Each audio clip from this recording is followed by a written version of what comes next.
Bonjour à tous et bienvenue à notre webinaire Engager et convertir un nouveau public grâce à la DATV et aux social vidéo.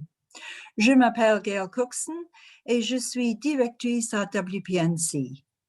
Nous sommes une agence de publicité spécialisée dans le marketing direct, basée à Londres, même si maintenant nous télétravaillons.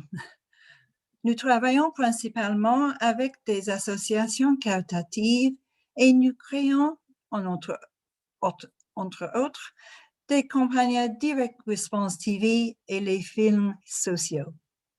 Ce matin, nous vous proposons 3 présentations. La première est au sujet de Media Planning. Quelle est la bonne stratégie pour le marketing direct? La deuxième se concentrer sur un exemple d'une campagne intégrée que nous avons créée avec notre client Handicap International. Et lors de la dernière présentation, nous parlerons des best practices en création et en production que nous avons appris pendant la crise, qui sont encore pertinents aujourd'hui. Lors des présentations, n'hésitez pas à nous envoyer vos questions dans la section Q&A de Zoom. Nous répondrons à ces questions à la fin de chaque présentation. Je laisse maintenant la parole à Pascal Laroche, directeur général adjoint de Premier Média, et sa collègue Rovi Odile, consultante plurimédia senior.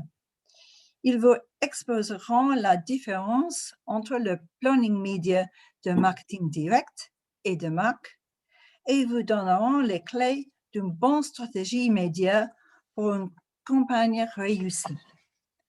Nous avons le plaisir de travailler avec Pascal et Rovi pendant la campagne pour Handicap International. Alors, Pascal et Rovi. Bonjour, bienvenue à tous et merci pour le temps que vous nous accordez. Donc nous vous proposons effectivement de décrypter ensemble comment travailler une campagne DRTV de la manière la plus efficace possible. Et c'est pour ça que je voulais mettre ici en avant la citation de John Wanamaker, qui est le fondateur des grands magasins Wanamaker à Philadelphie, qui explique en substance que il sait que la moitié des dépenses publicitaires qu'il réalise le sont en pure perte, mais son souci, c'est de savoir quelle moitié est la plus efficace. Nous proposons effectivement, on propose à nos annonceurs de rentabiliser le plus possible via des campagnes DRTV l'euro investi. Alors, pour pouvoir arriver à ça, il faut comprendre le comportement des Français qui a changé depuis plusieurs années, un changement profond puisque maintenant 70% des téléspectateurs français qui regardent la télé effectuent une activité en même temps. Donc, plutôt des femmes à 83% et plutôt des jeunes 15-24 ans à 83% aussi. Alors, ils font une activité en même temps, ça veut dire qu'ils font du multitasking et du multitasking soit simultané, soit successif. Simultané, c'est-à-dire qu'ils sont devant leur télévision, ils voient une campagne, par exemple Handicap International, et ils vont taper immédiatement le nom sur Google ou rechercher des informations sur le nom de marque, sur la publicité, etc. Le multitasking successif, lui, c'est on regarde une publicité et on se dit on va aller sur un autre device plus tard, soit tout de suite après, mais un peu plus tard, soit après le programme. Et donc, un Français sur 2, globalement, a fait une activité de multitasking successif. Ce qui met en exergue le point de la mémorisation du point de contact, quand même, en télévision. Et ils vont jusqu'à faire de l'achat en ligne ou rechercher des informations, mais surtout de l'achat en ligne. C'est-à-dire qu'ils vont utiliser la télévision comme premier point de contact pour prendre l'information et ils vont aller creuser les informations sur un ordinateur portable, sur une tablette ou sur un téléphone portable pour pouvoir effectuer leurs transactions. Donc, c'est vraiment, il y a une vraie corrélation entre la télévision et le digital. La télévision aujourd'hui, qui, je le rappelle, est le premier média en France en termes de puissance, puisque en termes d'équipement, on est à 94% des foyers. Donc, c'est un peu moins, ça baisse un petit peu parce qu'il y a les cadres parisiens, pour pas rentrer dans un cliché, mais un petit peu, qui refusent d'avoir une télévision, l'appareil lui-même, parce qu'ils regardent beaucoup en replay sur l'ordinateur, etc. Donc, on est quand même à 94% d'équipement et 44,4 millions des Français qui consomment les programmes télé. Donc, c'est vraiment un média de masse qui apporte un incrémental aussi. Effectivement, c'est ce qu'on voit là, un incrémental sur tout, globalement, les communications et un impact naturel sur le trafic des sites. Ici, vous avez un exemple en réel d'une campagne télé qui a commencé au 23 mars dernier et on voit tout de suite le trafic qui augmente sur le site via un trafic direct d'ailleurs ou alors via Google, qui est quand même la première porte d'entrée Google d'Internet. Donc, il y a un vrai enjeu. 2020, en plus, a été une année atypique puisque année Covid 2019, où les téléspectateurs français se sont retrouvés confinés, donc enfermés entre quatre murs, à ne pas savoir quoi faire, à être plutôt angoissés par cette idée de coronavirus, qu'est-ce que c'était, en cherchant des informations. Ils sont allés vers des marques médias référentes d'information, donc les JT de TF1, les JT de France 2, Le Monde, Le Figaro, sur Internet aussi, pour pouvoir éviter les fake news et trouver les bonnes informations. Ce qui fait qu'ils ont eu cette recherche d'informations et puis ils ont voulu quitter leur quotidien qui n'était pas très drôle en 2020, enfermé entre quatre murs. Donc, ils sont allés beaucoup regarder la télévision aussi pour se détendre et puis chercher des loisirs. N'oubliez pas les paroles, par exemple, a fait des records d'audience. Et ce qui fait qu'on est presque à 4 heures d'écoute quotidienne en moyenne. Donc, c'est vraiment une très, très, très forte audience qui a eu lieu sur Internet aussi, comme je vous le disais.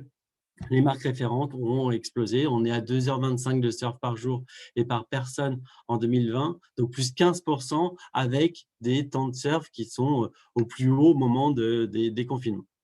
Donc, on a 20 minutes de plus sur Internet en moyenne et puis aussi 20 minutes de plus en télé. Donc, il va falloir qu'on joue sur ces deux leviers pour pouvoir accroître la DRTV. La DRTV, c'est quoi? On est présent en télévision et on essaie de récupérer l'audience, de capitaliser sur l'audience en profitant des requêtes générées par la télévision. Donc, il va falloir aussi utiliser un autre levier qui est le SIA pour assurer une visibilité sur les moteurs de recherche et pouvoir répondre à toutes les requêtes qu'on va recevoir. Donc, les grands principes, si on rentre dans le dur, le grand principe d'une recommandation, une campagne DRTV, c'est travailler effectivement la télévision. La télévision, sur le purchase funnel, la télévision, en fait, on travaille la télévision via le media planning en GRP audience, donc les deux premiers niveaux, et puis la DRTV vient travailler la performance et la visibilité. Donc, on va forcer l'intention d'achat, voire la transaction, donc le don, par exemple, pour tout ce qui est caritatif. Nous, on va être sur le bas du purchase funnel pour la DRTV, avec 3 critères qui vont être fondamentaux. La détermination de la cible, donc trouver la bonne cible, parce qu'en fonction, sur le caritatif, d'une problématique de legs ou d'une problématique de don ou de prélèvement automatique, on ne va pas avoir exactement la même cible si on va le voir ensuite. La période aussi, qui va avoir des incidences fortes sur les coûts et donc sur la rentabilité et l'efficacité de la DRTV. Et enfin, un peu plus média planning, le choix de chaîne, le choix de départ, de semaine, week-end. Le choix de cible, par exemple, est important parce que le profil des donateurs, on va le regarder grâce à une étude qu'on a chez Premium, qui est une étude marché, TGI. On va pouvoir essayer de voir quelle est la bonne cible par rapport à la bonne association. Si on est plutôt sur les enfants, si on est plutôt sur la recherche médicale, on ne va pas avoir exactement les mêmes donateurs. Et puis aussi, si on veut aller fidéliser ou recruter, c'est-à-dire que si on veut fidéliser nos propres donateurs, qu'on veut faire redonner ou qu'on veut aussi sensibiliser sur du leg, ou alors si on va les recruter, soit des non-donateurs jusque-là, soit des donateurs de d'autres causes similaires ou pareilles. Et donc, on arrive à voir le sexe, tout ce qui est socio-démo, d'une part, et puis on étudie aussi, bien sûr, en télévision, les coûts. les coûts, c'est-à-dire que ici, je vous ai donné un exemple entre les femmes 50 ans et plus et les ensembles 35 ans et plus. Sur un plan type, on peut avoir des coûts GRP qui sont très différents, mais attention, ce ne sont pas forcément les mêmes populations. C'est-à-dire que si on considère que les ensembles 35 ans et plus sont intéressants parce qu'il y a la part des 35-55, par exemple, qui peut être prescriptrice sur du leg, ça peut être intéressant aussi même si le coût GRP est plus cher, comme la population est bien plus importante, ça peut être intéressant de les impliquer dans notre message. Donc, il y aura vraiment le choix de la cible à travailler ensemble, le choix de la période, bien sûr.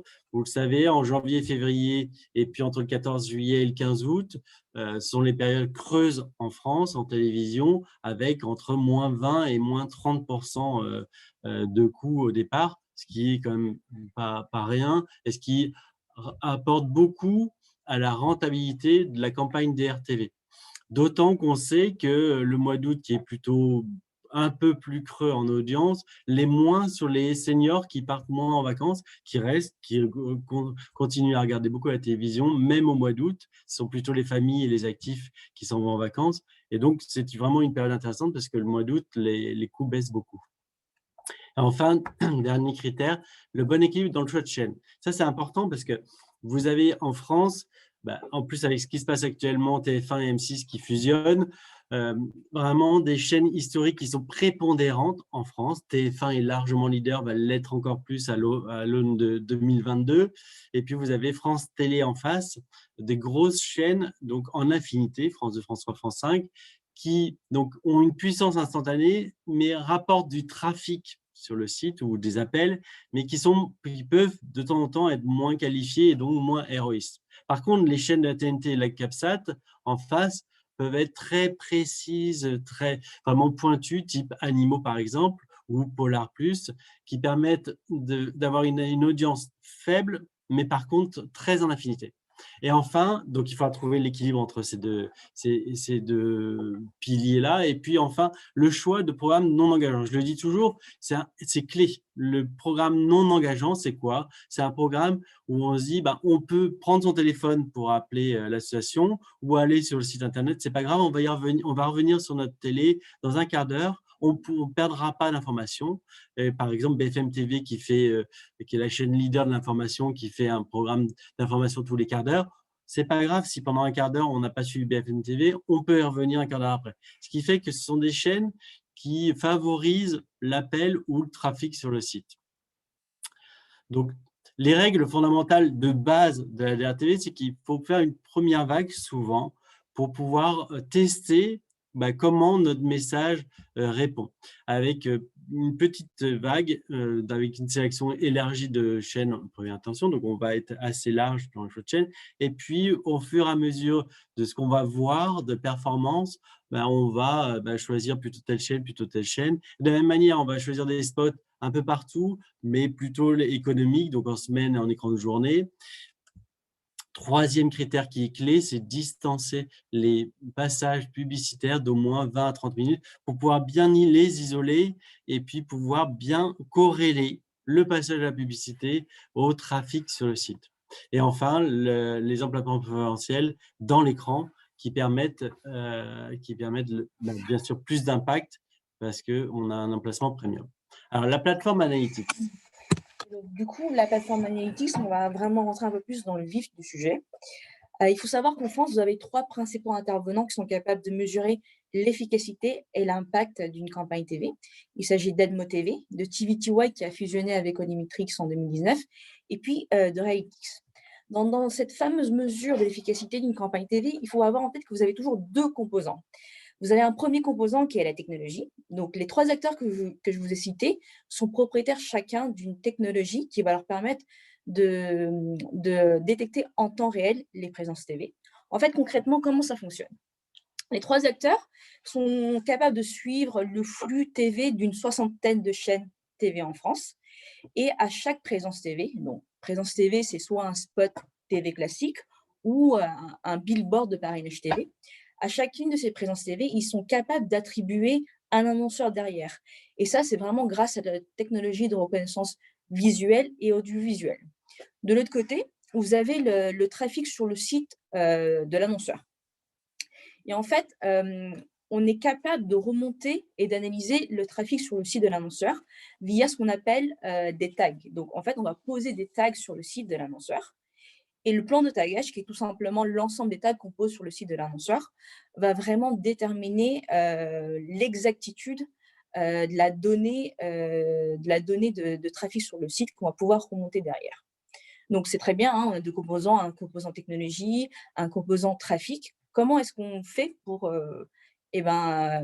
mesurer l'efficacité d'une campagne TV? En fait, au centre de ces deux composants, vous avez tout simplement la fameuse plateforme Analytics, qui est soit celle de Realytics, de TVTY ou d'Admo. Le principe reste le même.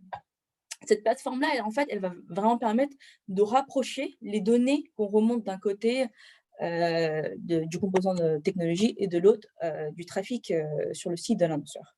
Et concrètement, comment ça fonctionne? Et en fait, la technologie de l'acteur en question va lui permettre de détecter le spot TV de l'annonceur.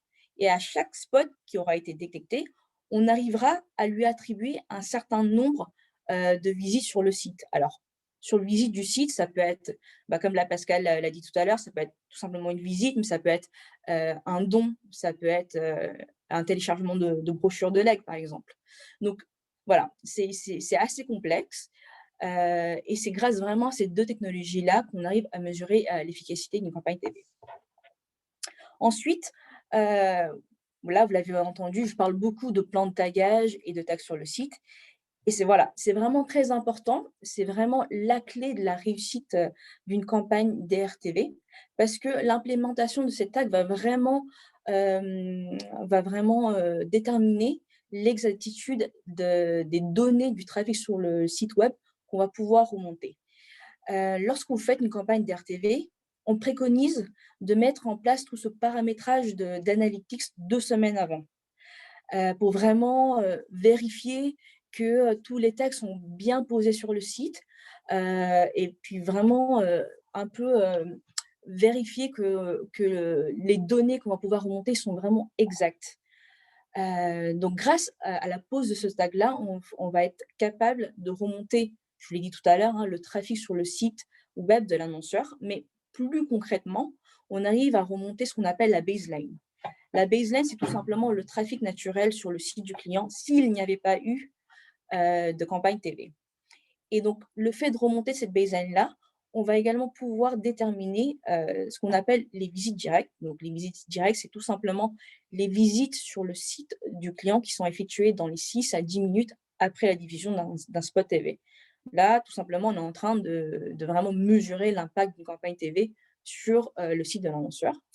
Et puis, grâce à ces deux données-là, la baseline et les visites directes, on arrive également à déterminer ce qu'on appelle les visites indirectes. Donc, les visites indirectes, c'est tout simplement l'effet d'halo d'une campagne. C'est les visites qui sont générées des heures, voire des jours après la diffusion d'un spot TV.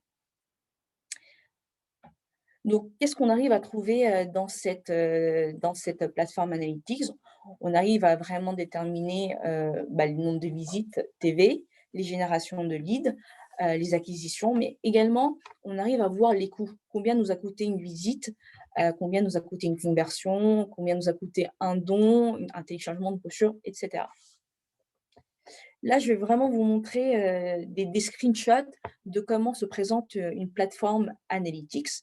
Vous avez ici un exemple d'un screenshot de la plateforme Realytics. Là, ce que vous voyez en vert, c'est la fameuse baseline. C'est le trafic naturel sur le site de l'annonceur s'il n'y avait pas fait de campagne TV. En bleu foncé, c'est les visites directes, c'est les visites qui sont vraiment liées à la campagne TV, à chaque spot diffusé. Et le bleu clair, c'est l'effet de halo. En histogramme, en orange, vous avez les coûts par visite. Donc forcément, en début de campagne, les coûts par visite sont souvent élevés, parce que comme vous l'a expliqué tout à l'heure Pascal, il faut toujours faire une première vague où on essaie de voir quelles sont les combinaisons de chaînes, les combinaisons de tranches horaires qui vont fonctionner. Et au fur et à mesure qu'on va avancer dans la campagne, on va normalement avoir des coûts par visite qui sont plus bas, puisqu'on aura appris des premiers jours de campagne d'RTV. Ensuite, qu'est-ce qu'on peut voir d'autre grâce à ces plateformes? on arrive à avoir vraiment des tableaux de bord assez globaux. Donc, par exemple, ici, vous avez la répartition du budget TV par chaîne. Ça, c'est possible parce que nous, agence média, on implémente le spot à spot directement sur la plateforme Analytics. On arrive également à voir, grâce à la technologie, les deux composantes de technologie et de remontée d'analyse et de remontée de données de trafic, on arrive à voir quelles sont les visites générées par chaque chaîne, les visites générées par chaque création, si on fait une campagne de RTV avec 2 formats par exemple, et les visites qui sont générées par les devices. Donc là, par exemple, on a tout à fait un exemple ici où on voit que on a investi 43% du budget TV sur TF1 et que TF1 a généré 34% des visites directes. Tout à l'heure, Pascal, vous parlez du multitasking. Ici, on voit que principalement toutes les visites qui ont été effectuées sur le site ont été effectuées via le device mobile. Autre chose qu'on peut voir, on est vraiment capable d'avoir des classements des coûts et visites par écran et par chaîne. Donc concrètement ici, on voit que c'est le spot sur C8 le 29 avril à 19h46 qui nous a coûté le moins cher en termes de coût par visite, mais que c'est plutôt un M6, l'écran de 22h59 le 30 mars qui a généré le plus de visites sur le site. On peut avoir une vision un peu plus globale avec ici l'équipe qui va avoir le coût par visite le plus économique, mais ce n'est pas forcément celui qui aura généré le plus de visites. Donc là, on voit par exemple, on voit là que TF1, ce n'est pas forcément le plus économique. TF1 aura généré le plus de visites directes, mais ça n'aura pas été le plus économique. C'est ce que Pascal vous disait tout à l'heure. Vous avez des chaînes historiques qui sont capables de générer énormément d'audience, de trafic sur votre site, mais ce n'est pas forcément les plus économiques en termes de visites, de coût par visite. Tout à l'heure, je vous parlais de plan de tagage. Donc, le plan de tagage va vraiment permettre derrière de déterminer la granularité des données qu'on peut sortir du trafic sur le site web. Donc, plus le plan de tagage est détaillé, plus on arrive à sortir ce genre de données de trafic. Autre chose qu'on peut avoir, on arrive vraiment à avoir une vue détaillée du media planning parce que je vous l'ai dit, on arrive à implémenter la spot list sur la plateforme Analytics, sur lequel en fait on va pouvoir avoir les données des visites TV. Donc du coup, on va pouvoir calculer les coûts par visite TV, même implémenter les données issues du call center. Donc voilà, c'est vraiment une vision très détaillée. On arrive à voir quels sont les écrans les plus performants. Et c'est grâce à cet outil-là que nous, Media Planner, on arrive à vraiment optimiser votre campagne, les campagnes d'RTV, et à les rendre vraiment les plus héroïstes possibles.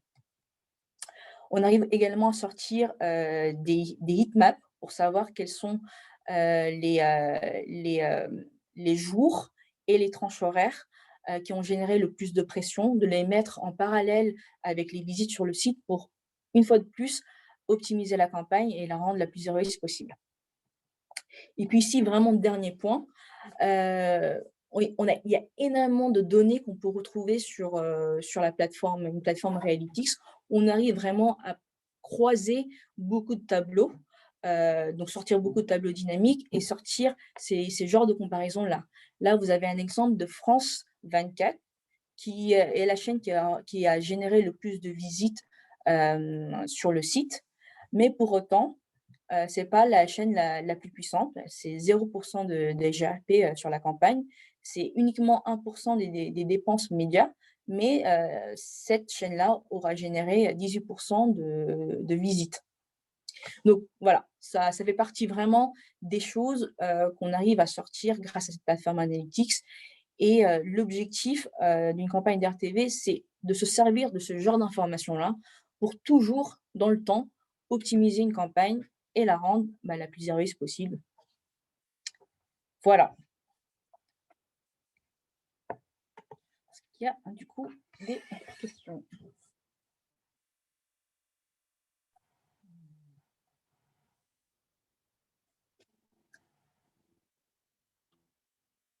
Est-ce qu'il y a des questions?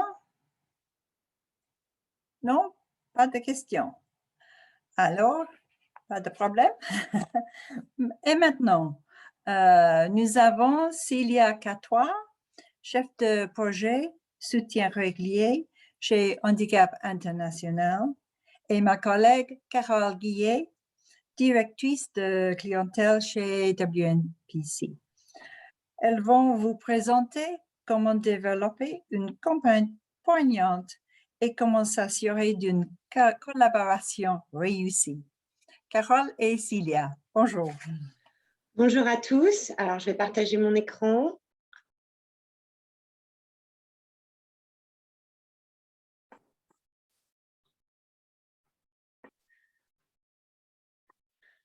Merci Gaëlle. Donc, comme Gaëlle l'a expliqué, Célia et moi, nous allons vous présenter comment développer une campagne de DRTV impactante. Nous allons partager avec vous des vidéos et nous espérons que cela va fonctionner correctement, mais il se peut qu'il y ait un petit décalage, donc excusez-nous pour cela. Donc, tout d'abord, pourquoi développer une campagne intégrée avec de la DRTV? Lorsque l'on développe une campagne de communication intégrée, on a souvent plusieurs objectifs de notoriété, d'engagement et de conversion, par exemple. Et la DRTV a de l'importance pour ces trois objectifs. Donc, l'importance de la DRTV, qu'est-ce que c'est tout d'abord? Il s'agit d'un ensemble de techniques créatives ayant pour objectif de provoquer une réponse immédiate du public. C'est l'ensemble des publicités qui vous demandent de faire quelque chose. Donc, par exemple, d'appeler un numéro, de visiter un site Internet en ligne. Il s'agit de pousser l'audience à faire une action. C'est un vrai challenge parce que la télé est un média passif. Il faut donc motiver le téléspectateur à faire quelque chose. Pourquoi est-ce que c'est important pour les associations caritatives? C'est une solution qui permet de toucher un large public et donc de générer du volume. Le challenge pour les associations caritatives est qu'il n'y a pas de bénéfice consommateur direct suite à un don. On ne reçoit pas de produit ou un service. Il faut donc appliquer des techniques permettant d'engager émotionnellement et intellectuellement le public et ainsi de le toucher. Ça peut être une solution aussi pour engager différemment une audience, par exemple récupérer des contacts ou enrichir une base de données. Et créativement, la technique, on va dire, la plus efficace, c'est de créer un choc. L'objectif, c'est de provoquer l'émotion, mais il s'agit de trouver le juste milieu pour ne pas choquer et être pertinent. Et la pandémie, en fait, a été une opportunité pour cette technique et ce média en général. Le contexte permettait de s'assurer qu'un large public était face aux écrans et donc qu'il y avait plus de visibilité pour les associations caritatives. Et parce qu'il s'agit d'un média de masse, une campagne de DRTV a aussi un impact sur l'image et la notoriété de la marque, tout en permettant de convertir le public. Comme Gaëlle l'a souligné, WPNC est basé au Royaume-Uni, donc moi j'ai un petit peu la vision des deux pays. Et il faut dire qu'au Royaume-Uni, la DRTV s'est utilisée depuis plusieurs décennies par les associations caritatives. Le public est donc habitué à ces spots qui ont un format un petit peu particulier. Mais c'est aussi une solution, mais aussi ils sont habitués aux solutions de dons, comme par exemple les SMS permettant de faire des dons directement. Au Royaume-Uni, elle est utilisée pour convertir les téléspectateurs via différents produits, que ce soit des dons réguliers, des dons uniques, mais aussi des systèmes de loterie, des legs, des sponsorships, des appels aux dons pour des urgences humanitaires et avec différentes mécaniques créatives. Par exemple, ce qu'on appelle value exchange, on vous envoie un tote bag si vous faites un don. Mais ça veut aussi dire que pour la France, pour le marché français, il y a une vraie opportunité pour les associations. Parce qu'il y a moins de concurrence en télé et donc moins de saturation. Je vais laisser la parole à Célia qui va vous expliquer pourquoi Handicap International a choisi de développer une campagne de DRTV intégrée. Merci Carole, bonjour à tous. Donc en fait, pour nous, ce projet est vraiment important pour notre collecte privée. Puisqu'en fait, il s'agit c'est d'une campagne sur nos donateurs pour recruter des donateurs en prélèvement automatique. Carole, si tu peux passer à la slide suivante. Ce sont des donateurs qui sont essentiels car ils nous assurent une visibilité à long terme sur nos finances pour prévoir des missions dans la durée, mais aussi avoir les ressources à disposition pour agir dans l'urgence. Et cependant, on constate qu'il est de plus en plus difficile de trouver de nouveaux donateurs en prélèvement automatique pour plusieurs raisons. Donc, la première, c'est que nous observons un faible renouvellement de notre base de donateurs ponctuels qui sont alors sursollicités par des opérations téléphoniques, courriers, email, visant à les transformer en donateurs en prélèvement automatique. Et on a également une saturation progressive de la collecte de rue avec un nombre grandissant d'acteurs et de prestataires. Et par ailleurs, le contexte sanitaire a fait qu'il y a eu un report des budgets marketing sur des opérations digitales, mais aussi télémarketing, notamment le lead to call, qui lui, là aussi, devient très concurrentiel. Donc, pour nous, ça a été très important et ça l'est encore maintenant plus que jamais de trouver et de tester de nouveaux canaux de prospection de donateurs en prélèvement automatique, d'où l'idée de la DRTV. Et par ailleurs, quand on s'est posé la question de faire ce projet, nous n'avions pas encore de présence réelle en termes d'image de marque en TV. Et c'est un média que l'on souhaitait tester aussi pour nous faire connaître auprès d'une large audience. Donc, si on passe à la slide d'après, alors là, c'est pour vous donner une petite idée sur l'idée créative de base que l'on appelle tendre la main. En fait, dès le début, on voulait avoir une idée créative forte qui soit propre à notre association, à notre essence et à nos valeurs. Et si vous connaissez un petit peu notre association, vous saurez que le logo et notre identité, du coup, est représenté par une main. C'est une main tendue vers les autres, dont la position envoie un message humain et chaleureux d'accompagnement, de soins et d'échange. Mais c'est aussi une main qui peut être ferme et dire stop au bombardement des civils, notamment. Et très tôt dans le processus créatif, l'idée d'accompagnement, de tendre la main était présente, et notamment à des enfants qui représentent une grande partie de nos bénéficiaires. Et cela a fait écho en fait à la célèbre chanson d'Yves Duteil, « Prendre un enfant par la main », que vous avez probablement tous entendu une fois au moins lors d'un baptême. Et nous avons pris contact avec lui en fait un petit peu au culot pour lui demander d'utiliser sa chanson sur notre spot DRTV. Alors, on a eu beaucoup de chance car c'est un artiste qui est facilement approchable et déjà engagé dans l'humanitaire, qui a en fait vite accepté de nous offrir sa chanson dans l'idée d'associer à la fois la douceur de la musique et des paroles avec la violence représentée par l'injustice des conflits armés qui font de nombreuses victimes civiles chaque jour.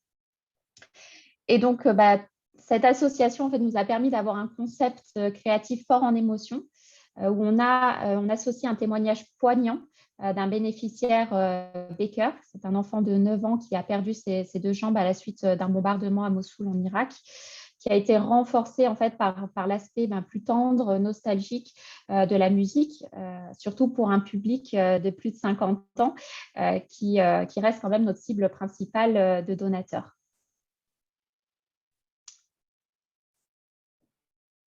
Alors, du coup, voilà, on avait une idée créative unique qui nous a servi pour la réalisation du spot télé, mais pas que, puisqu'après, comme l'a mentionné Pascal, c'est une campagne intégrée, multicanale, donc on l'a adaptée en fonction des canaux de diffusion de la campagne. Ici, vous avez une liste des différents formats digitaux où on a travaillé notamment sur toutes les étapes du parcours du donateur en ligne, que ce soit de l'engagement jusqu'à la conversion vers une landing page dédiée à la campagne. Donc, Carole, je te laisse diffuser le spot.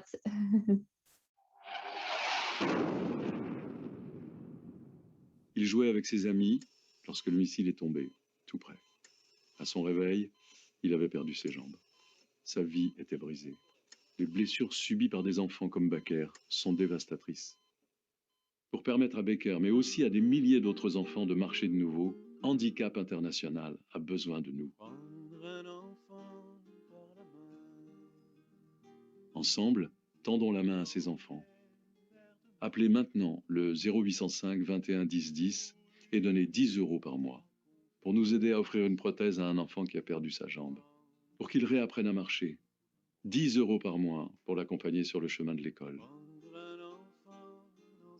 Plus que jamais, ces enfants ont besoin de votre générosité. Ensemble, prenons-les par la main et offrons-leur une nouvelle vie. Appelez maintenant le 0805 21 10 10. Merci.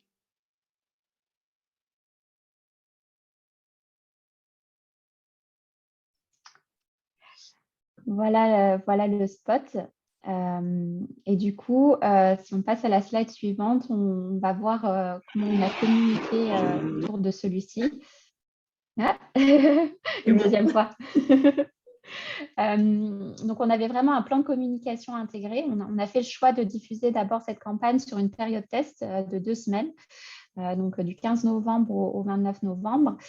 Comme le disait Pascal, c'est important de tester dans un premier temps sur une courte période pour voir ce qui fonctionne le mieux. Donc on avait 2 versions test du spot, une en 30 secondes et une en 60 secondes, qui est le format classique de la DRTV. On avait également une version avec le numéro de téléphone qui était mis en évidence et une autre version où c'était plus la page Internet, donc le lien qui était mis en évidence. Et puis aussi, cette période test nous a permis d'assurer un suivi détaillé de la programmation, notamment via l'outil Realytics, pour voir la performance des chaînes et des horaires choisis.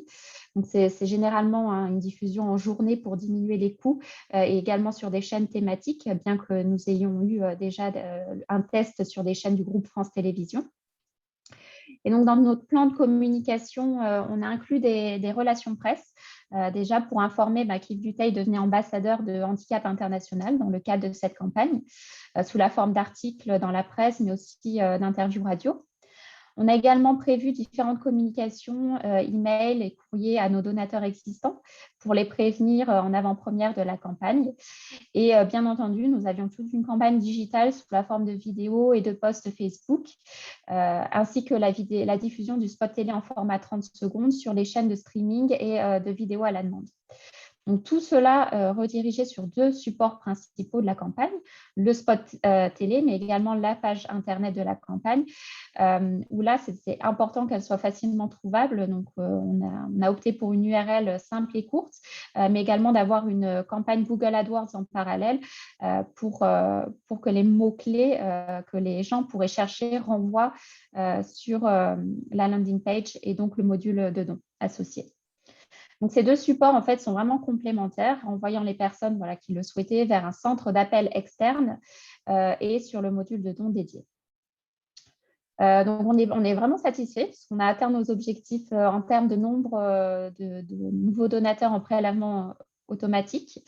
Et on est également au-dessus, en fait, en termes de prélèvement automatique de dons moyens mensuels que nous avons eu, puisque dans le spot télé, on avait un appel à dons à 10 € par mois et on a eu plus que ça en moyenne. Donc, ces résultats nous ont confortés pour du coup réaliser une nouvelle vague cette année. Merci beaucoup, Célia. Nous allons désormais vous présenter un petit peu les clés du succès, ce qui nous a permis en fait de développer cette campagne. Vous avez pu un petit peu voir les dates, lancement en novembre. En fait, on a commencé cette campagne pendant le premier confinement, le développement de cette campagne. Donc, nous avons dû adapter chaque étape de la campagne au contexte unique. Voici donc une version simplifiée, on va dire, du processus que nous utilisons normalement lorsque nous développons une campagne intégrée avec de la DRTV. En développant cette campagne, nous avons gardé en tête que nous avions pour objectif d'engager et de convertir un large public en dons réguliers, mais dans un contexte économique et sanitaire plus qu'incertain. Donc, lors du développement créatif, nous devions nous assurer que cette campagne soit à la fois impactante dans le contexte de la pandémie, mais qu'elle ait aussi de la longévité. On ne savait pas de quoi le futur allait être fait. Et pour s'assurer de l'efficacité de l'idée créative, nous sommes passés par une étape de recherche ou de test. Et cela nous a donc permis d'ajuster l'idée choisie grâce au retour reçu.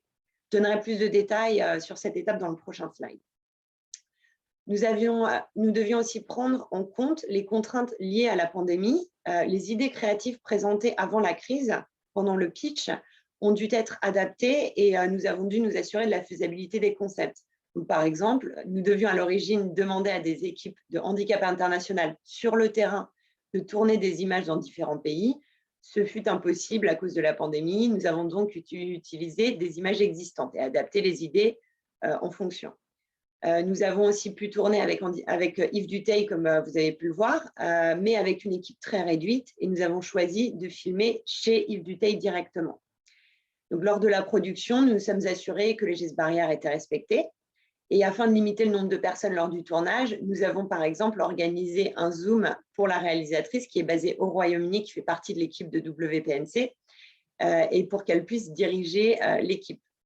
Nous avons aussi fait le mix son avec Yves Dutheil via Zoom.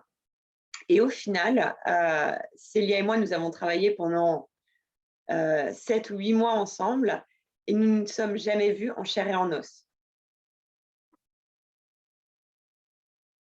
Je vous ai parlé juste avant de l'étape de test et l'objectif, c'était de dérisquer cette campagne. On sait que développer une campagne est souvent un investissement conséquent pour une association caritative. Il semble donc nécessaire de pouvoir rassurer les collaborateurs.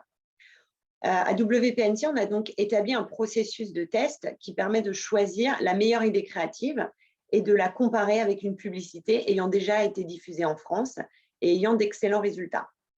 Donc, pour Handicap International, nous avions développé plusieurs idées et 2 concepts ont été sélectionnés pour la phase de test, que nous avons adaptés dans des vidéos avec des images statiques et nous avons adapté aussi le contrôle au même format.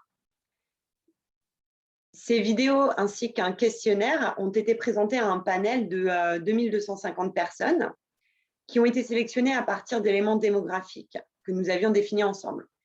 Ainsi donc il s'agissait de prospects, mais nous avons aussi demandé à des donateurs existants pour avoir leur point de vue. Nous leur avons posé une série de questions sur Handicap International et sur la publicité qu'ils venaient de voir.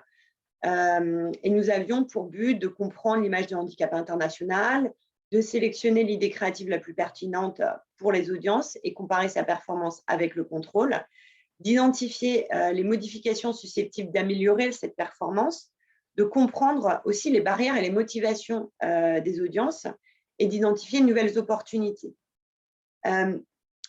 Et au final, nous avons pu, grâce à cela, sélectionner l'idée créative, avoir une réassurance aussi sur le choix de Yves Dutheil, identifier de nouvelles opportunités médias pour le futur, optimiser aussi ce qu'on appelle l'audience journey, donc s'assurer que les étapes suivantes après la diffusion en DRTV soient parfaitement adaptées à ce que les audiences aiment faire. Donc, par exemple, aller en ligne, appeler, on a testé tout ça. On a aussi pu avoir un petit peu plus de visibilité sur la perception de Handicap International auprès du public et on a identifié de futurs tests que l'on pourrait faire. Alors, au final, certes, on a mis tout ça en place, mais je pense que la clé de cette réussite, c'était vraiment la collaboration qui nous a permis de développer cette campagne dans un contexte si particulier. Je vais laisser Célia expliquer ce que nous avons mis en place, ce que nous avons fait pour s'assurer de ce succès. Merci Carole. Avant de passer à la collaboration, juste un petit point par rapport à ce que tu disais sur le panel en fait, test que nous avons réalisé. Ce qui est intéressant à mentionner ici, c'est l'implication justement de nos donateurs sur l'idée créative, puisqu'en fait, on s'est rendu compte qu'ils aimaient beaucoup du coup participer à ça, donner leur avis. Et ça a été vraiment un moyen en fait pour eux de s'engager différemment auprès de l'association. Donc, ça a été très positif. Et puis pour nous, c'était aussi un moyen, comme tu le disais, Carole, de dérisquer la campagne, donc de s'assurer qu'on n'avait rien de choquant auprès de notre public actuel en fait. Donc, vraiment, je le recommande. Et donc, le travail d'équipe, c'est vrai qu'au travers de cette présentation, on a vu les différentes clés de succès pour la réussite d'une campagne DRTV. Donc, généralement, ce sont des techniques, des process à mettre en place. Un autre point essentiel, en effet, à mentionner plus humain, c'est le travail d'équipe, sans quoi ce projet aurait pu être un fiasco. Et donc, en interne, déjà, c'est un projet qui mobilise de nombreux départements et de compétences, à la fois digitales, donc on avait un service relations presse aussi, le marketing, bien entendu, la communication pour tout ce qui est gestion des médias, aussi trouver les vidéos qui vont bien du terrain, les partenariats pour diffuser l'information. Et donc, il est important, en fait, que ce soit un projet qui soit une priorité pour tous, avec un objectif commun et de s'accorder vraiment sur l'avancement du projet étape par étape régulièrement pour que ça se fasse bien. Et puis alors après, le choix de l'agence créative pour ce projet, donc nous, on avait fait un appel d'offres. On a fait le choix de travailler avec WPNC par leur expérience dans le DRTV. Bon, c'était un pari risqué aussi parce qu'on n'a jamais travaillé avec eux et il s'agit d'une agence anglophone, donc la majorité de nos échanges se faisaient en anglais. Mais cela s'est très bien passé, je pense surtout grâce à une relation de proximité tout au long du projet, malgré le contexte sanitaire, que nous n'avions pas d'ailleurs anticipé en début 2020 quand on a lancé le projet. Et donc, on a eu des points réguliers, un suivi rapproché avec des meetings chaque semaine, un beau Gantt chart qui suivait le projet étape par étape.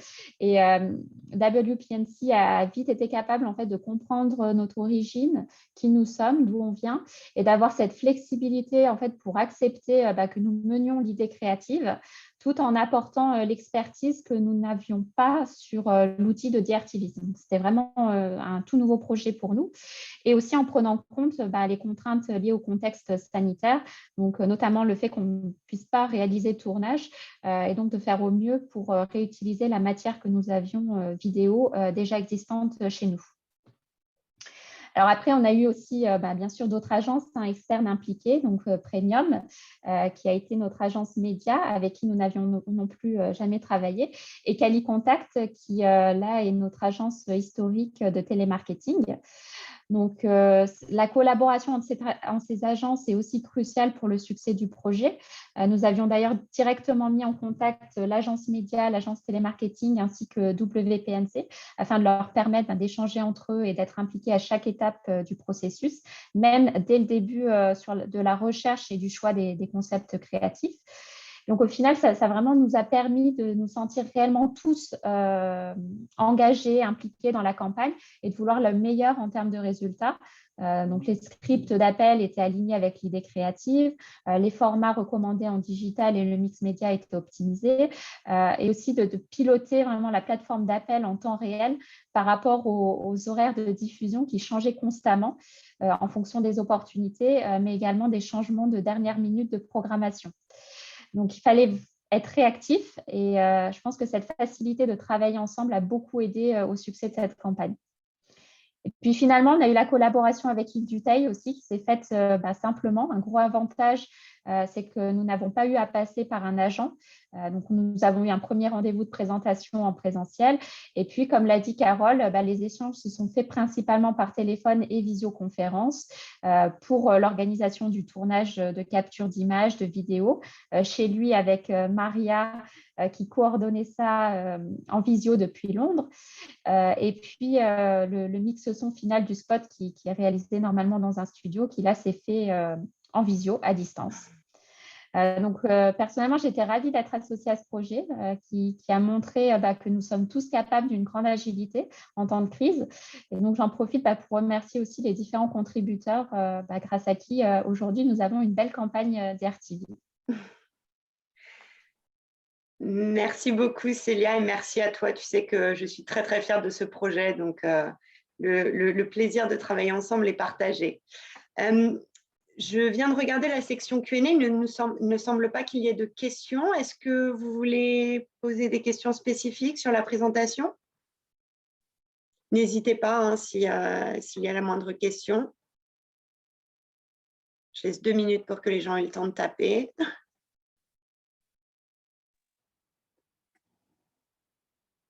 J'ai dit très clair, a priori. Apparemment, oui. Bon, c'est parfait.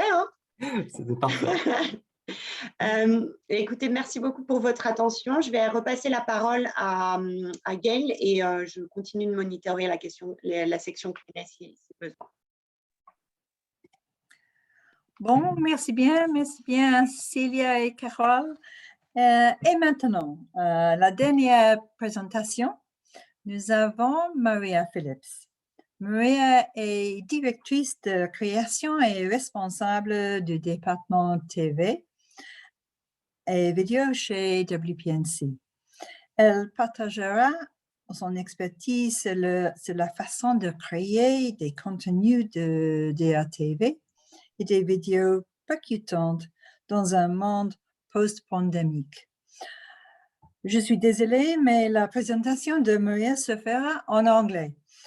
Mais une version française de cette présentation sera partagée après le webinaire. Okay, Maria, over to you. Thank you very much, Gail. And hello, everybody, in English, I'm afraid. But I just want to start by saying I feel really, really pleased and excited to be able to share with you some of the direct response television adverts that we've made in the last year during the pandemic. Do you want to just click, Christina, do you want to just click onto the next slide, but don't run it yet, thank you. Well, I don't know about you, but it's been an extraordinary year, hasn't it, for us all? Obviously in our personal lives and our home lives, but also in our work lives. And for me, of course, I make a lot of TV adverts. Just before the pandemic, last January, we had several charity adverts in various stages of production. They all kind of got halted for a while. We had to work out how we were going to finish them, how we were going to make them really strong, how we were going to film. And at one point we thought we just weren't going to be able to continue. But actually, it's been a very, very good year for us for direct response television. And I'm proud to say for the charities we've helped to raise quite a lot of money alongside them, which is a wonderful thing because it's been such a terrible time for charities. So what I'll be doing in the next 20 minutes or so is sharing with you some of the TV adverts we've made in the UK and really how we've got around the pandemic to make them into successful ads. But before I share them with you, I just want to show you a short film that we hope captures what France has been through in the pandemic and also some of the adverts that we've made during the last year. Could you play it now, please?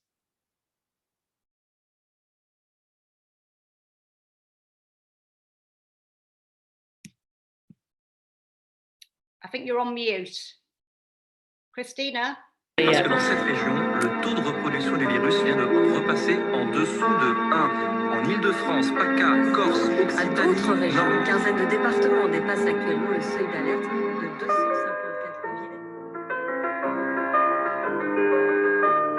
villes. Appelez dès maintenant le 0800 903 903. Merci.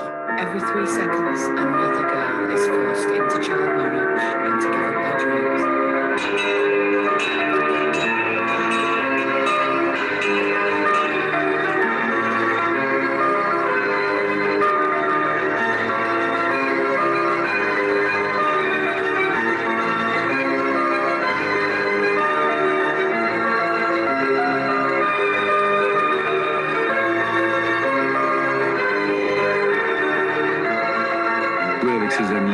Lorsque le missile est tombé.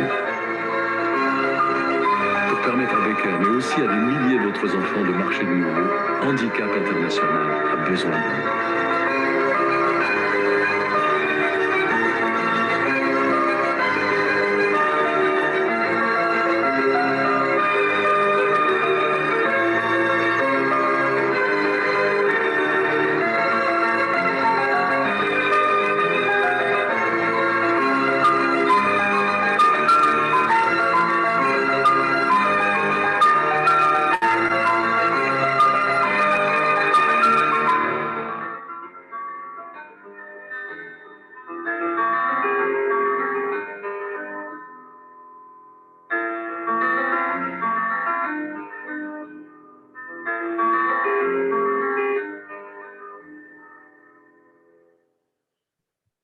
Thank you, Christina.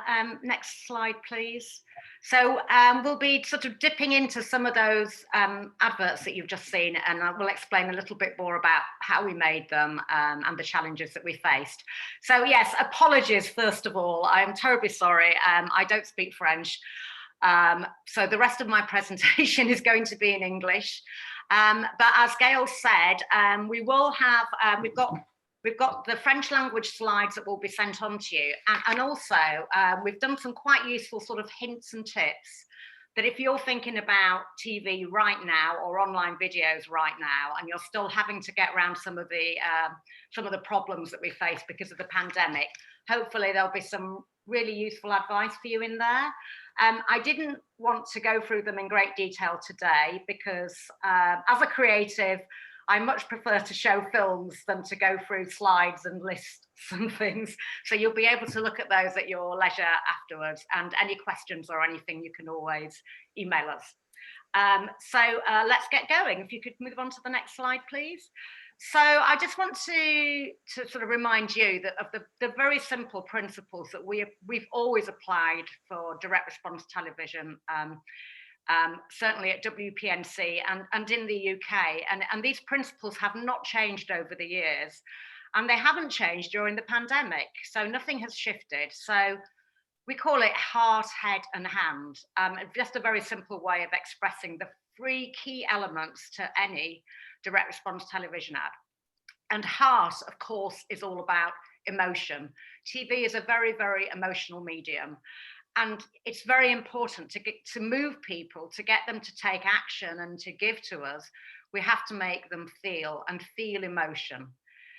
Now, during the pandemic, I don't think that's been any problem at all, because we've all, I think, had very heightened emotions. We've been separated from loved ones. We've been worried about illness.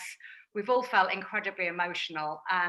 So I think that's something that we haven't had to, let's say, oversell on our direct response adverts.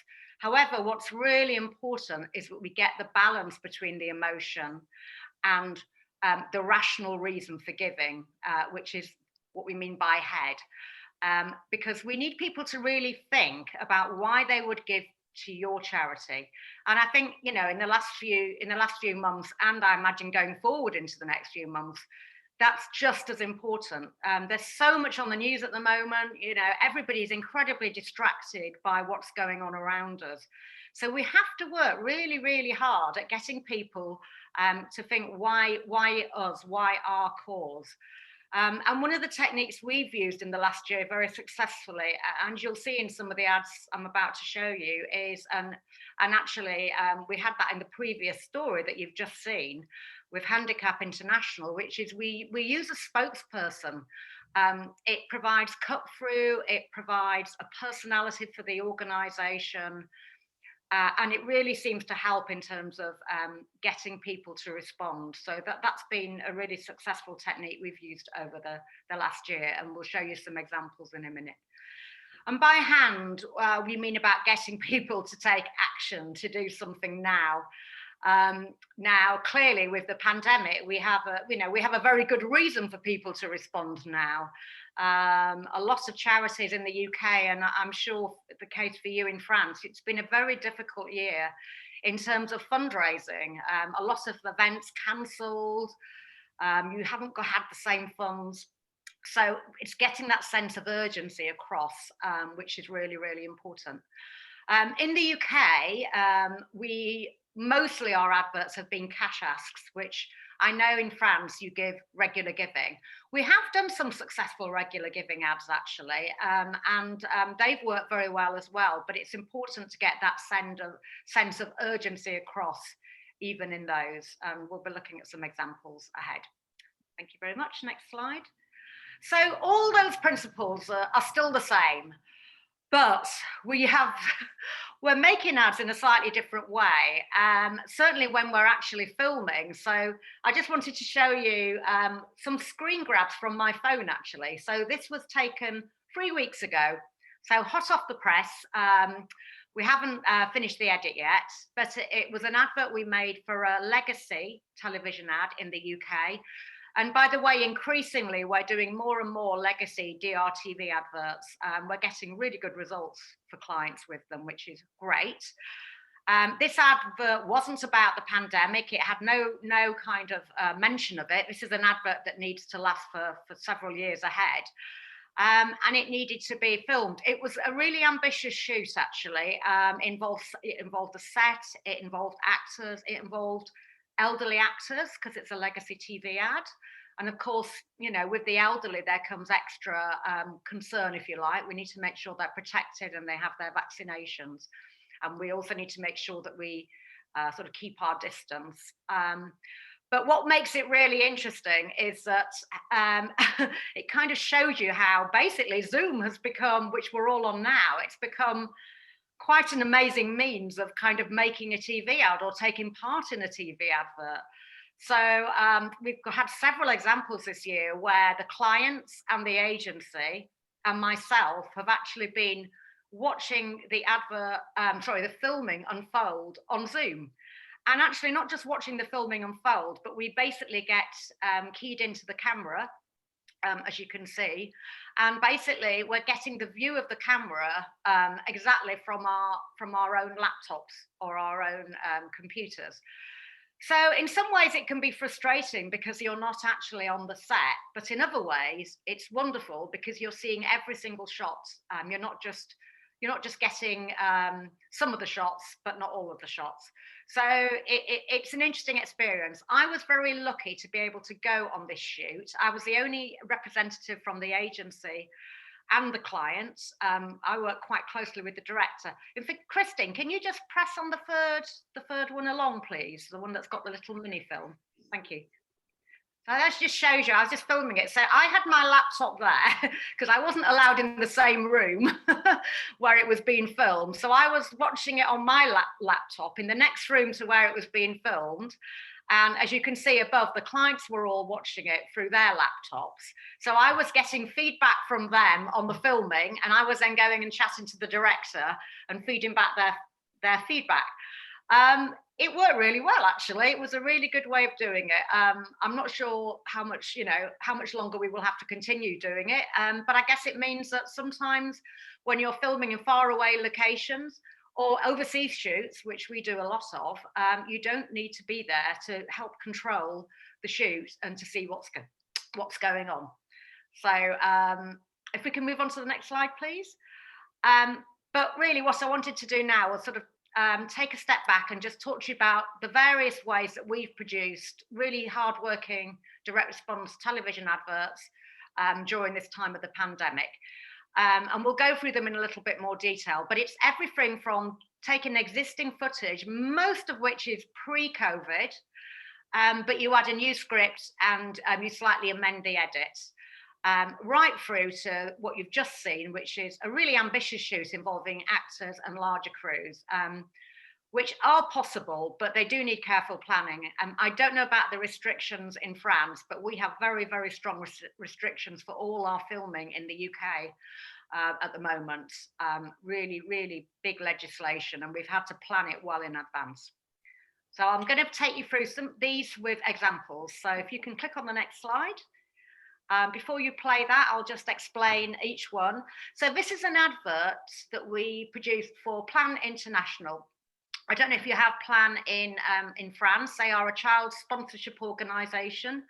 So it's an expensive ask. It's quite a few pounds every month to sponsor a child. And they were very keen to do an emergency advert during the time of COVID. And I think one of the eye openers for me in the last year has been how it's not just people getting ill or losing jobs in France and the UK. It's a knock-on effect in all the developing countries, which is just awful. And one of the knock-on effects in many countries overseas has been that young girls, who are the poorest often anyway, and the ones that are the bottom of the pile in terms of going to school and getting jobs, basically, it's been putting them at greater risk of child marriage, just like any emergency does. So Plan had a very strong story to tell. What we didn't have, however, was much in the way of footage featuring COVID, masks. We did have a couple of shots, and we managed to include those. The reason I wanted to share this advert with you is to say you don't need, the footage doesn't need to have been filmed during COVID for it still to feel real and in the moment and important and now. So let's have a look at it, please. Thank you. Coronavirus affects us all, but today it puts more girls at risk of child marriage. Community বাল্য বিবাহের একটা বড় সমস্যা. Because of poverty, my friend is married. She dropped out of school. Every 3 seconds, another girl is forced into child marriage and to give up her dreams. Now, the lasting impact of coronavirus is putting more girls at risk as families lose their income.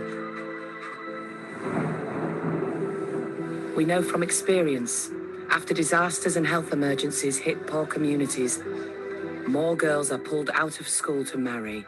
These children may never return to school. Instead, many will have babies. Many will face abuse. Now more than ever, a girl needs you. Text NOW to 70362 to sponsor a girl with Plan International UK. Together, let's continue to fight to end child marriage. We can't let anything undo our progress. Your sponsorship helps prevent child marriage, helps girls to learn even in the toughest circumstances, educates boys to value girls. And you'll see the progress your sponsored child makes through her letters to you. In the next 3 seconds, another girl will be forced to marry. Now more than ever, she needs a sponsor like you. Text NOW to 70362 or search NOW more than ever. Thank you.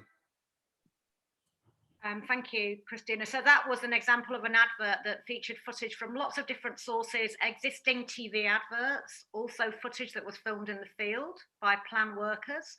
We had a couple of what we call library shots to depict previous disasters and emergency, and some shots, 1 or 2 shots that were managed to be filmed actually during COVID. So, you know, I'm a very passionate believer that you can put footage together and edit together from lots of different sources, and as long as you've got a strong story to tell, it's still very compelling and it feels like one story.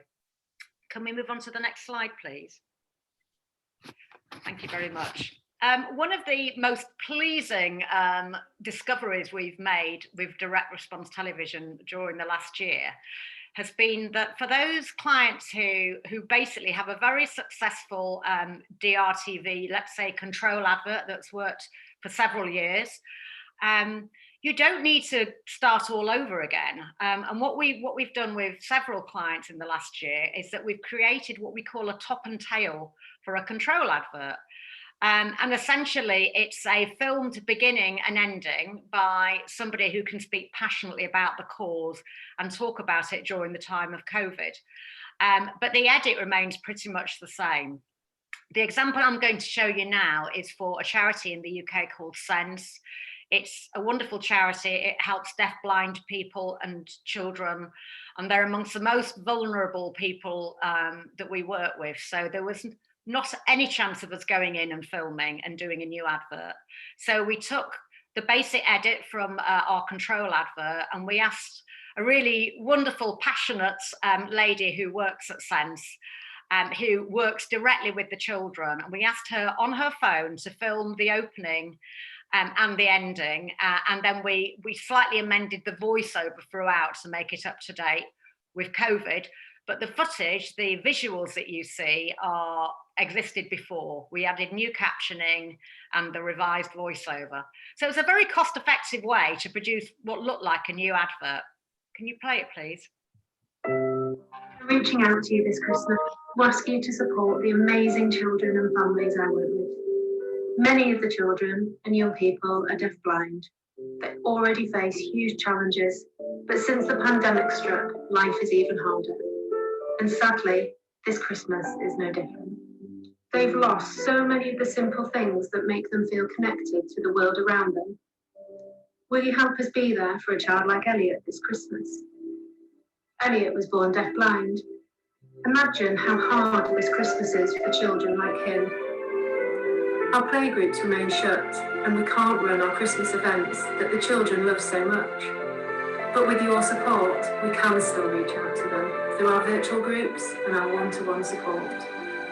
Please text TOY to 70025 to send a Christmas gift of £10 to Sense, a national charity.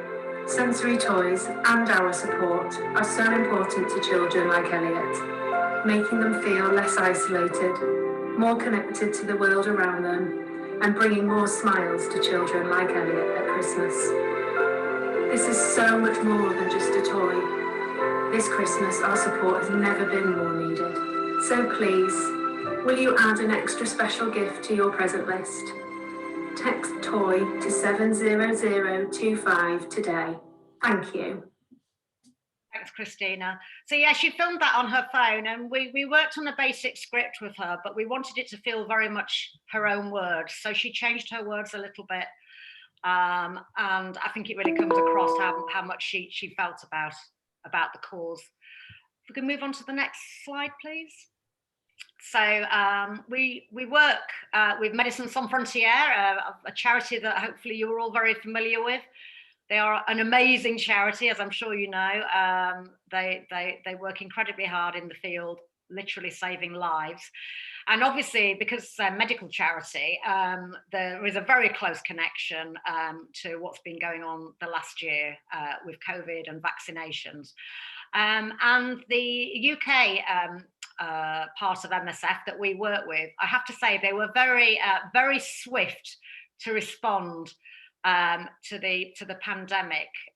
They basically, I think it sort of hit, didn't it, sort of the end of February, beginning of March. And before the lockdown in the UK, I got the call that the international president of MSF was actually in the UK, and he couldn't travel because all travel had been stopped. And he was staying in a house, and they basically said, we need to put out a TV advert as quickly as we can, with him as the presenter, if you like, to get across the need. They did have some footage that they'd shot themselves. They're very good at shooting their own footage of people in masks and the situation. But we managed to, we rushed round to where he was staying in Clapham in London. It's just myself and a cameraman from Médecins Sans Frontières and the client. And he was lovely. He recorded it, and his wife and children were in the next room, and it did fantastically well for them, as you can imagine. But I think the key thing is it was probably the first advert, certainly in the UK, that talked about coronavirus and asked for money. So it got in there before a lot of the other charities. Can we play it, please? We've all been affected by this coronavirus pandemic. It has touched our families, our friends, and our communities. The patients in MSF's care are already the most vulnerable people in the world. That's why I'm asking for your help today. We face huge challenges, including moving our doctors and nurses to where they are urgently needed and ensuring we have essential medical supplies. Our urgent priority is providing care for communities who already live in very difficult conditions. We are doing our best to keep our existing projects running while preparing for what may come. With our determined efforts and your support, we can find solutions. This is a global health emergency, and acting in emergencies is in our blood. So we are asking for your help today, because without it, we simply can't maintain our life-saving work during this global emergency. Please search MSF Pandemic now to give £30. Thank you. Thanks, Christina. If you can move on to the next slide. £30, by the way, is a very big ask, we know. In the UK, when we're asking for cash, it's normally, I don't know, £10, £15, or even less. But MSF is, as we say, it's a very specific charity. It's a very tangible charity because it's medical supplies, and they do very well with higher asks, which is great. I'm mindful of time, so I'm going to zip along. So they all kind of used a lot of existing footage. So I just wanted to share with you one advert that was filmed in a very simple way for the Salvation Army, who are a very big and very much loved charity in the UK, as I'm sure they are in other countries, including France. I had to get into here the only French I know, which is Cinema Verite, which is this wonderful, a wonderful film technique that was invented in France, actually, which is all around documentary making and sharing the truth. And I'm a huge believer in, you don't need to do expensive shoots. You don't need lots of camera people. You don't need a big crew. If you've got one camera person who knows your cause and who is very familiar with the people who work for the cause, you can get some wonderful footage just from that, almost documentary style. And that's what we had to do with this advert, because we needed to get into a Salvation Army centre where they were preparing food parcels for a lot of the people, who are living on the poverty line in the UK, who are basically just running out of food because of the pandemic. So they're a very practical organisation. They're a very roll up their sleeves and get on with the job organisation. And this style of filming worked very well for them. I wrote the script. I gave them a shot list and I let them get on with it. I wasn't even on the shoot and I didn't need to be at the shoot. Can we share it now, please? These remain difficult times for us all, but when times are tough, even at Christmas, the Salvation Army rolls up its sleeves and gets to work. We urgently need to deliver food to the people hardest hit this Christmas. These people have nothing and no one. Will you help us deliver boxes of food and essentials to them all? Please give £19 or whatever you can spare. Your £19 could pay for a food parcel of rice, cereal and pasta, a family box of baby food, milk, nappies, a simple gift, and a nourishing meal for a homeless person. This Christmas, we're hard at work reaching as many vulnerable people as we can. So please, help us deliver food, essentials, and most of all, hope to the people who've been hardest hit. Call 0800 840 1234 to give £19 now. Thank you. As you can imagine, that worked very well for the Salvation Army at the last Christmas. If you can click on, please, Christina. I'm not going to show you this advert because we don't have the time, but well, you'll see when we forward it on afterwards. Have a little look. It's a lottery advert, which is, I know you don't do lottery charity adverts in France, but it's an example of an advert where we had actors, we had to have a set, we had to work around the rules, and you'll see when we send it on, there are some guidelines for you, basically, if you've got a slightly more ambitious shoot that hopefully might help you. For example, the man who did the voiceover for this, who is a very well-known actor in the UK, he actually had his own voiceover suite at home, which quite a few actors do. So we managed to get him to record it from home. But I think we'll just move on now because I'm mindful of the time. This is the trouble when you're showing adverts that are 60 seconds and 90 seconds. Just a couple of slides on online content, just really quickly, because obviously the emphasis is on content. We know with online, it's about having lots and lots of content. So I just want to share with you just a couple of hopeful inspirations from our digital creative director. If you just click on, please. So basically I think this gives a really good example actually of how you can have existing assets and one let's say proposition, but come to it from different angles. So this is for Care UK, Care International UK, which helps basically overseas people with care packages. Now, I don't know if you're familiar with care packages in France, but in the UK, during the Second World War, people received care packages.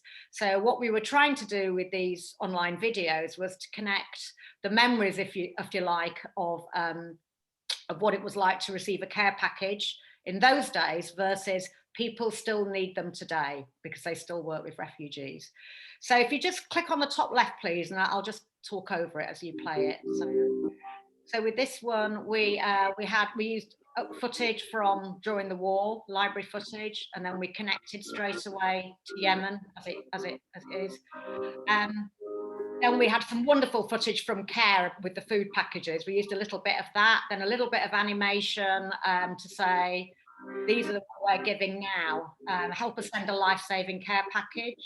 So it connected the care packages then with the care packages now.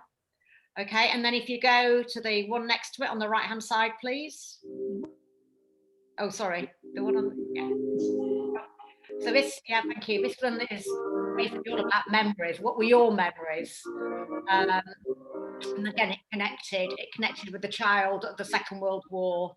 You should never forget the memory of having help. And then connecting it to children today. But a young child today has no memories other than war. So again, the solution being the care package. And then if you go to the bottom left, we had a wonderful testimony of an elderly lady who actually remembered the care packages. So she gave her her sort of personal story about it. And of course, we use graphics. We use graphic and typography to tell the story. We don't just rely on sound. Thank you.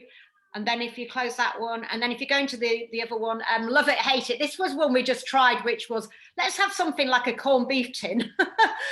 Just something, a real teaser message, just to get people to go into the film and to click on it, which they did. So just different ways of going in on the same proposition, really, all using existing assets. Thank you. If you just move on to the next one. And then basically, I guess using new assets, we've got 3 examples here that were all that used graphics, but were also filmed. So if you click on the first one, this, please. This is for a children's hospital in the UK. Weren't working properly. They made my heart stop working.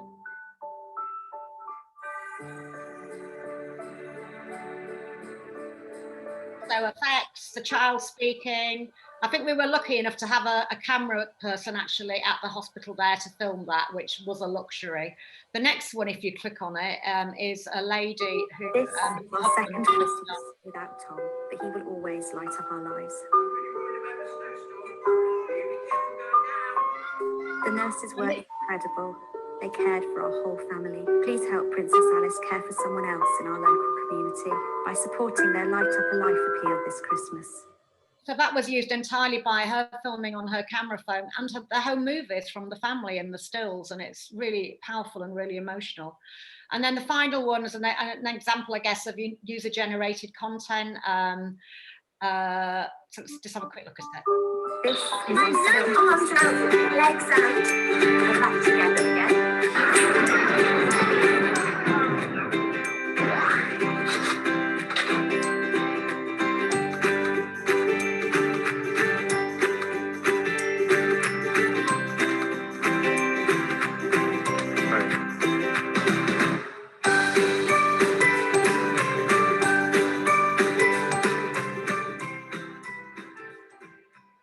For a diabetes organisation, and just challenged people to go out and do 100 random acts. Got loads of footage in, which is what you need for these kind of things, to give lots of different examples. So lots and lots of content there. Sorry, that was a rather whirlwind tour of online. If you click on the next slide, as I know we're coming towards the end, I really just wanted to, from our personal perspective, I think the last year has been an amazing time, really. It's had many lows, but also so many highs. And I think certainly for DRTV, it's been a really interesting time, because actually it shows that there is really, really a fundamental place for DRTV in times of crisis. We've seen some amazing results. But it's shown that really simple emotional storytelling is still the most compelling way to do television that needs response. Tell your story simply and honestly. You can use existing footage, you can create new TV ads that look and feel different and contemporary and now, and online films, and they're reusing existing footage. You don't always have to go out and film. In fact, you can use handheld cameras and camera phones, and they do have a role to play, not just in online, but even in direct response television. We used to be very concerned pre-pandemic about the quality, but actually the quality of camera phones these days are amazing. And oh, by the way, in the notes we're going to send you, there are some really useful tips. If you're going to film for TV or online with a camera phone, just some tips as to how to film. For example, we always like the cameras to be turned landscape rather than portrait. And of course, the natural way to film it is portrait. But finally, I would say it's all about being true to your cause, making it feel absolutely real, and be direct. And I just want to end with an advert that we produced for UNICEF in France, actually. It was, do you want to click on it, please? It was actually filmed before the pandemic, and we then sort of updated it with captions for the pandemic. But I think it's one we're really proud of, and I hope UNICEF is too. It's very emotional, and it's got a truth to it, which is the questions that children ask and the answers that we give them. Could we play it, please? Écoutons les questions de nos enfants. Pourquoi il est malade? Pourquoi on ne peut pas le soigner? Pourquoi il travaille? Pourquoi ils vont pas à l'école? Pourquoi elle pleure? Pourquoi elle n'a rien à manger? Nos enfants sont témoins de la souffrance des autres enfants. Il est temps de les écouter. Chaque jour sur le terrain, les équipes d'UNICEF viennent en aide à ces enfants en danger. Pour tous ceux que nous devons sauver, agissez en appelant maintenant le 0801 903 903. Donnez 10 € par mois pour offrir à chaque enfant des aliments nutritifs. 10 € par mois pour recevoir les soins dont il a besoin. Pour avoir la chance d'aller à l'école. Avec 10 € par mois, vous permettez à UNICEF de donner un avenir à chaque enfant en détresse. C'est des enfants comme moi. Il faut les aider. Appelez dès maintenant le 0801 903 903. Merci.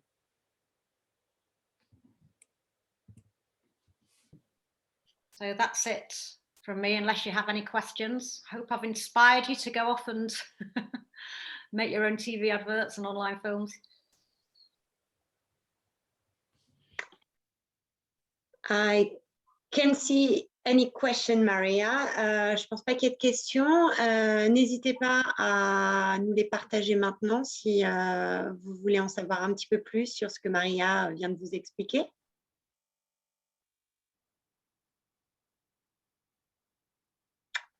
Non, pas de questions. Okay. Merci pour votre présence aujourd'hui. La présentation a été enregistrée. Nous vous la partagerons par email ainsi que la présentation de Maria en français. N'hésitez pas à me contacter si vous avez la moindre question ou si vous voulez en savoir plus. Alors, merci bien et bonne journée.